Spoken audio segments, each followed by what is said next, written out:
Hola mis estudiantes, ¿se han preguntado qué criterios tenemos que tener presente para poder saber si es seguro o no es seguro ingresar a un paciente a un procedimiento bajo resonancia magnética nuclear? Te lo explicaremos acá.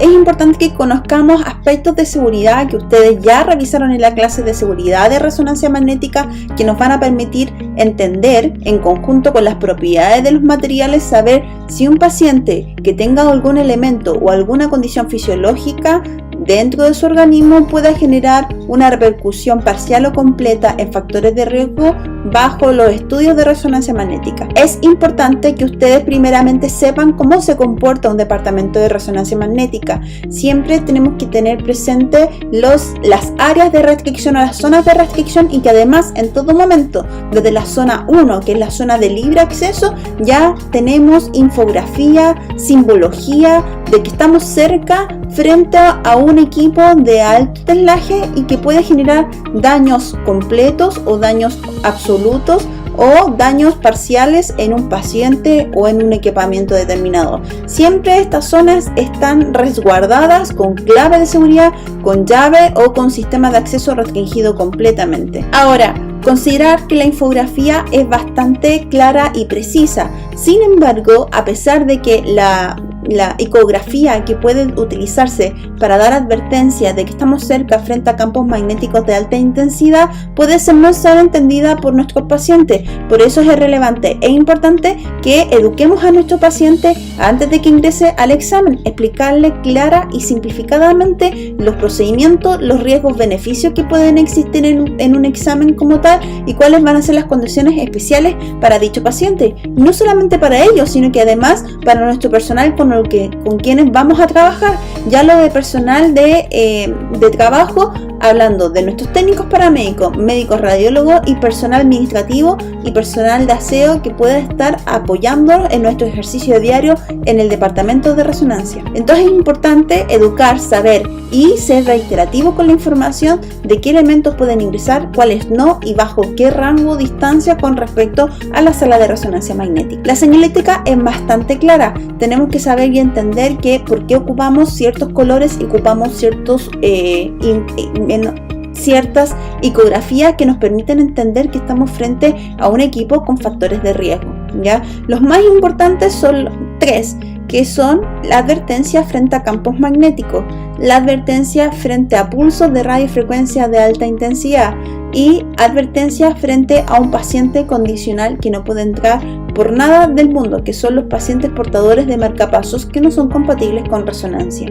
Hay otras condiciones absolutas que se adjuntan siempre a la infografía en un tamaño más pequeño, que son elementos que pueden generar factores de riesgo cuando están en una exposición continua a las salas de resonancia magnética, como la exposición de fuego, el uso de materiales no compatibles en resonancia magnética, elementos electrónicos de uso diario que pueden verse inhabilitados frente a los campos magnéticos, como en el caso de celulares, relojes, tarjetas bancarias, que tengan bandas electrónicas o chip, llaves, monedas, tuercas, lo que se les ocurra. Bien, entonces las advertencias, como les dije, fundamentales son presencias de campos magnéticos, advertencias de los pulsos de radiofrecuencias emitidos localmente y además, pero este es exclusivo dentro del equipo de resonancia magnética, advertencia de la emisión de rayo láser. Considerar que frente al acercamiento de cualquier paciente o cualquier elemento tenemos que mantener presente y conocer y saber bien cuáles son los elementos que pueden entrar.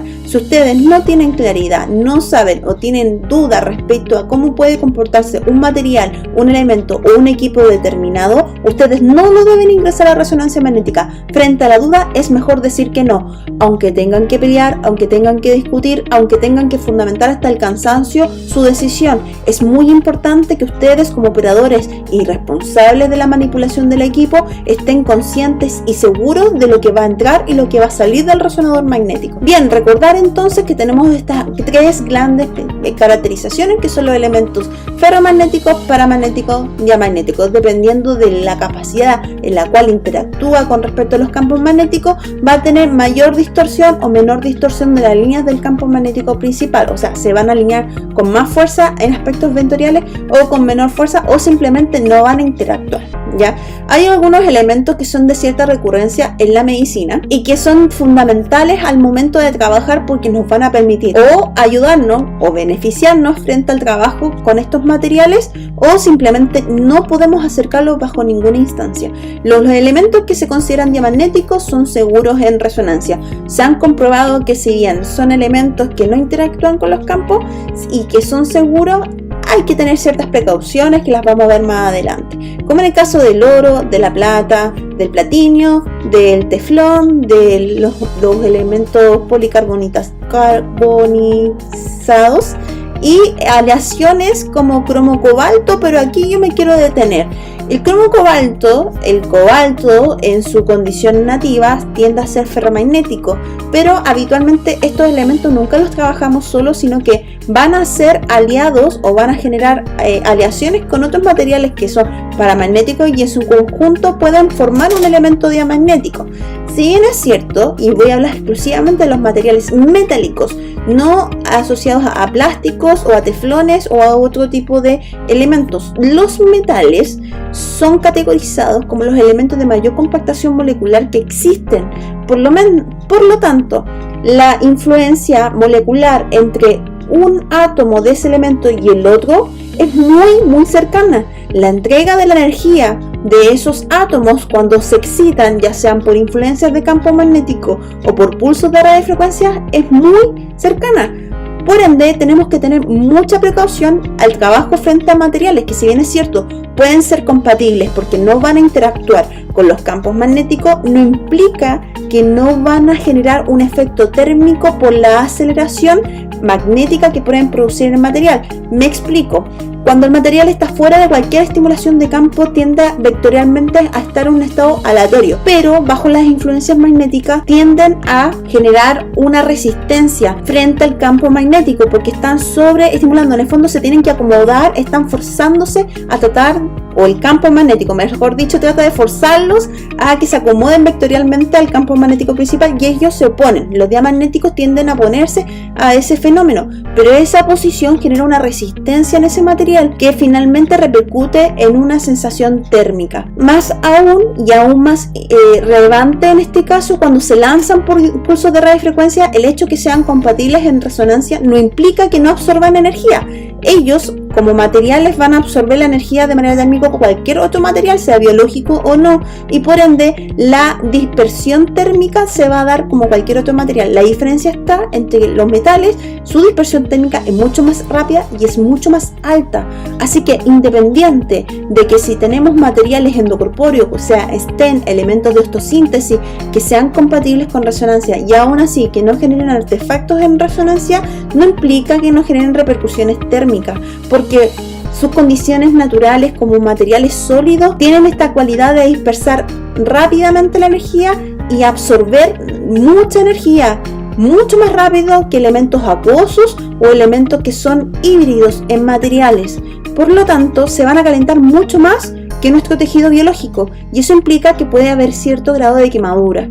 Por ende, ya sea estén, que son aleaciones de policarbonatos con otro tipo de materiales como cromo cobalto, por ejemplo, los elementos de osteosíntesis de titanio, por ejemplo, para rotura de ligamentos, si bien es cierto, no van a generar conflictos porque no van a interactuar con el campo y no se van a mover, no implica que no van a absorber energía. Así que bien atento, importante este dato. Con respecto a los materiales paramagnéticos, también hay una restricción condicional. Hay que decir, ok, yo te puedo hacer el examen siempre y cuando cumplamos con ciertas condiciones que pueden asegurar el resguardo y la seguridad del paciente.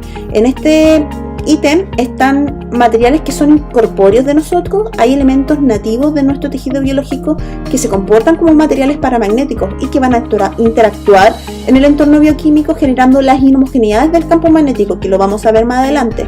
También tenemos otros elementos como el cobre, el magnesio, el gadolionio en su estado radical, que se comportan de manera paramagnética, y lo que van a hacer, si bien es cierto, no van a verse en resonancia porque no son los elementos que estudiamos en resonancia, pero van a influir magnéticamente en la circundante de donde estén situados los protones. Así que es importante que consideremos estos elementos y que si son metales o son cristales o son elementos gaseosos o líquidos, tenemos que considerar también su repercusión energética bajo la influencia de pulsos de radiofrecuencia. Y los ferromagnéticos no pueden entrar por nada del mundo, bajo ninguna instancia. Ustedes como tecnólogos tienen que conocer los elementos que se pueden trabajar en la medicina y que cumplan ciertas características. Dentro de ellas no deben tener ni fierro, ni cobalto, ni níquel en su condición nativa, en su condición pura. Si están estos tres elementos nativamente, no pueden ingresar. Así que los más importantes son los que no pueden ingresar. Recuerden, fierro, cobalto y níquel no pueden ingresar. Como dice Gauss, todos los pacientes mienten. Así que es importante hacer al paciente no solamente una vez las preguntas, sino que varias veces la misma pregunta de distintas formas para ver si estamos frente a información verídica o no estás escondiendo información. A veces los pacientes obvian información que es de relevancia, como en el caso de la cirugía, o no tienen conocimiento de los procedimientos quirúrgicos que le han hecho y cuánta data ha concluido con ese procedimiento. Así que es importante preguntar la misma información de distintas veces, y para eso tenemos que tener checklists y puntos de seguridad antes de entrar a un paciente. No es llegar, desvestirlo, ponerle la bata, ingresarlo, no. Antes tiene que la secretaria hacerle la encuesta. Nosotros, antes de ingresar al paciente, tenemos que leer la encuesta, ver la información que entregó el paciente y confirmarla por medio de preguntas. El técnico paramédico, mientras lo prepara, mientras lo posiciona en el equipo de resonancia, le va a volver a hacer las mismas preguntas, y finalmente, cuando nosotros, antes de empezar el examen, vayamos a confirmar la información, le volvemos a preguntar de una manera distinta. En el fondo, hacemos puntos de seguridad para minimizar los factores de riesgos que se puedan ocasionar en un paciente, sobre todo pacientes críticos. Y hablo de pacientes críticos, pacientes hospitalizados, pacientes inconscientes, pacientes que vienen en condiciones patológicas que son críticas en resonancia magnética. Así que, importante que a los pacientes en general los desvistamos lo máximo posible. Si podemos solamente disponer de la bata y la ropa interior, ya hablo de la ropa interior, el calzoncillo o el calzón, siempre y cuando no tengan detectores de seguridad, porque me he topado que había algunos que tienen sellos de seguridad que son casi invisibles y por medio de los resonadores se ven susceptibilidades magnéticas. Ojo ahí, sobre todo en las etiquetas de la ropa interior. Ideal, ¿por qué? Porque así nos aseguramos que si el paciente, y que me ha pasado en mi carrera como tecnólogo en resonancia, en que a veces los pacientes tienen pequeñas astillas que pueden ser piedras, arenillas que están incrustadas en la piel, o elementos metálicos porque trabajan en construcciones o labores con trabajos de metalurgia, o en su defecto tienen elementos clínicos que me topaba hasta con agujas a nivel subcutáneo que se mantienen en la piel. Entonces la única forma de confirmar que ese material está dentro del paciente y no alrededor del paciente a través de la ropa es sacarle toda la ropa. Ideal, ¿ya? Ahora, si ustedes comprueban que la ropa que está trayendo, que dispone el paciente, es completamente segura, ustedes se hacen responsables de ello. Si no, le sacan la ropa, lo dejan con su ropa interior y su batita y al examen. Importante entonces, como comentamos en la clase de equipamiento y seguridad en resonancia magnética, los objetos metálicos son los que son más críticos en los estudios de resonancia magnética, porque pueden sufrir varios fenómenos dependiendo de cómo van a interactuar con los campos magnéticos. Dentro de estas interacciones pueden sufrir movimientos de rotación y traslación, corrientes inducidas, sobre todo mientras más electrones desapareados tengan estos materiales, y calentamiento, que eso es indistinto del tipo de material, si es un material ferro, para o diamagnético.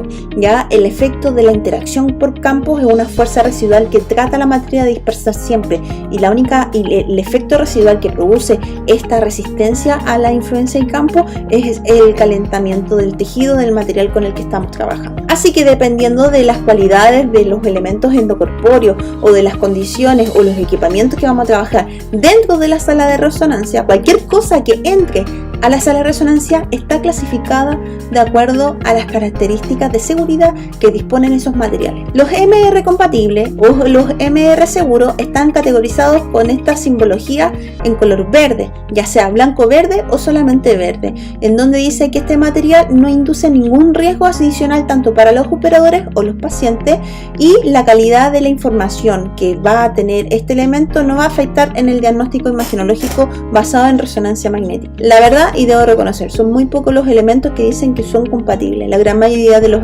elementos, equipamientos o materiales con los que trabajamos en resonancia magnética son de carácter condicional. Es muy escaso el material compatible porque habitualmente tenemos que ocupar materiales nativos o plásticos. Si son plásticos no hay problema, si no están aliados a otros elementos o conjugados con otros elementos metálicos no hay problema, como en el caso de, por ejemplo, las jeringas sin la aguja o las líneas de comunicación con las inyectoras, por ejemplo, o otros elementos que se ocupan en el diario de uso clínico. Pero la gran mayoría de los equipamientos que ocupan metales o sistemas electrónicos son de carácter condicional. Bien, pasamos al segundo ítem, que es nuestro triángulo de advertencia. Recuerden que todas las advertencias, la simbología, tanto en seguridad vial, en seguridad en construcción, cualquiera sea, ocupan siempre las referencias icográficas y además los colores de advertencia. El amarillo es un espectro de longitud que abarca menos espectro, por eso se ocupa el amarillo, ¿cierto? La distancia de dispersión de la frecuencia del amarillo es menor, a diferencia del rojo, como dato para que vayan recordando longitudes de onda. ¿Y qué nos dice esta condicionalidad que está relacionada con el amarillo, negro y blanco? Es que estos materiales pueden ser seguros, pero no aseguran significativamente los efectos que puedan producir en el paciente o en la calidad diagnóstica que va a tener nuestras imágenes. Aquí la gran mayoría, si no fuese el 100%, es el 99,8% de los materiales endocorpóreos que se ocupan en la medicina para el tratamiento médico de los pacientes son de carácter condicional, porque son aleaciones con metales o policarbonatos con metales que permiten que sean biocompatibles en su gran mayoría, ¿ya? Y los vamos a ver con detalles más adelante. Y los MR no seguros o los incompatibles con resonancia están en la categoría blanco, negro, rojo o amarillo y rojo, que son de caracterización ferromagnética y están contraindicados absolutamente. Y aquí quiero ser categórica: aunque venga el director del hospital, aunque venga el presidente de la república, aunque venga Dios a decirle que tiene que entregar esos materiales, usted no los puede ingresar porque hay factores de riesgo relacionados con esos materiales. Bien, entonces la primera obligación que tenemos ya ustedes como alumnos que están aprendiendo y que pueden ejercer en el día de mañana en esta área es tomar conciencia, tomar manipulación teórica de los materiales que vamos a trabajar en resonancia magnética, pues hay que estar constantemente en alerta de todo lo que entra y sale. Ustedes son los responsables de cualquier accidente que pueda pasar en resonancia magnética. Si ustedes no toman atención o no están atentos a los procedimientos que están pasando en el ejercicio del procedimiento de la rutina, no se asegura que pueda ser exitoso o pueda ser de bajo riesgo ese procedimiento, y son ustedes los responsables. Así que importante saber, conocer, revisar todos los materiales. Por ende, el riesgo más importante que se tiene en los campos magnéticos son con los elementos ferromagnéticos. Entonces, estas precauciones tenemos que considerarlas siempre como operadores, indistintamente de quién está a cargo de la institución, del hospital, de lo que sea. Ustedes son los responsables de esa sala. Así que tenemos que interrogar fehacientemente, exhaustivamente a los pacientes. Si el paciente está inconsciente, interrogar a los acompañantes o al médico tratante. Y si ustedes ameritan que hay duda, hay inseguridad respecto a las condiciones del paciente, el examen no se hace. Así es simple. Aunque den la autorización, aunque den las firmas varias, el que está haciendo manipulación del equipo son ustedes. El que está haciendo manipulación de los medios de contraste son ustedes. Por ende, la línea siempre se va a cortar por el hilo más delgado, y el hilo más delgado va a terminar siendo la persona que finalmente hizo manipulación del paciente frente al equipo, que son ustedes. Así que es importante que consideren, sean muy incisivos con la información que van a sacar, y si hay dudas o pidan exámenes complementarios, sea radiografía, ecografía, algún escáner,